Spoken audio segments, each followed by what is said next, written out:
सकती है। उधर हांगकांग के अखबार साउथ चाइना मॉर्निंग पोस्ट के मुताबिक चीन से लगातार बढ़ रहे तनाव के बीच ताइवान ने अमेरिका से ज्यादा हथियार देने की गुहार लगा दी।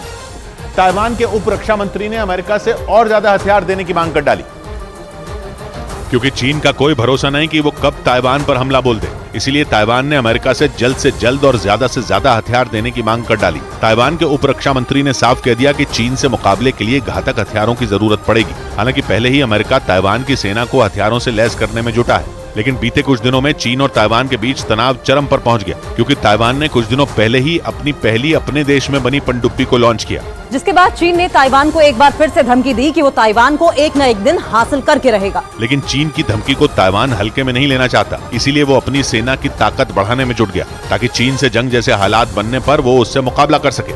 इस बीच अमेरिका की विपक्षी रिपब्लिकन पार्टी में राष्ट्रपति उम्मीदवार की रेस में शामिल भारतीय मूल के विवेक रामास्वामी एक बार फिर यूक्रेन पर भड़क गए।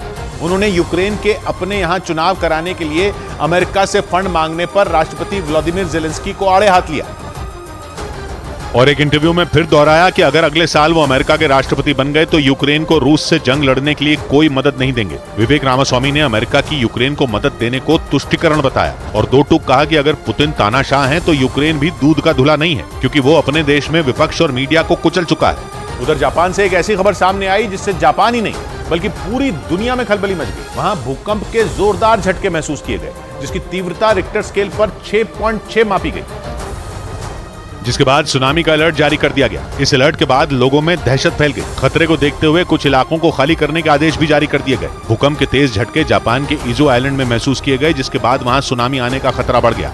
इधर पंजाब के तरन तारण जिले में बॉर्डर के पास बीएसएफ के जवानों ने पाकिस्तान का एक ड्रोन बरामद किया। इसके बाद सेना ने पूरे इलाके में सर्च ऑपरेशन तेज कर दिया, क्योंकि पाकिस्तान सीमा के पास तरन तारण के रसूलपुर गांव के करीब बीएसएफ के जवानों ने एक ड्रोन की आवाज सुनी थी। बताया गया कि नशे की खेप भेजने के लिए पाकिस्तान लगातार ड्रोन का इस्तेमाल करता आया है। 2 दिन पहले इसी इलाके में बीएसएफ के जवानों ने एक ड्रोन और 3 किलो हेरोइन बरामद की।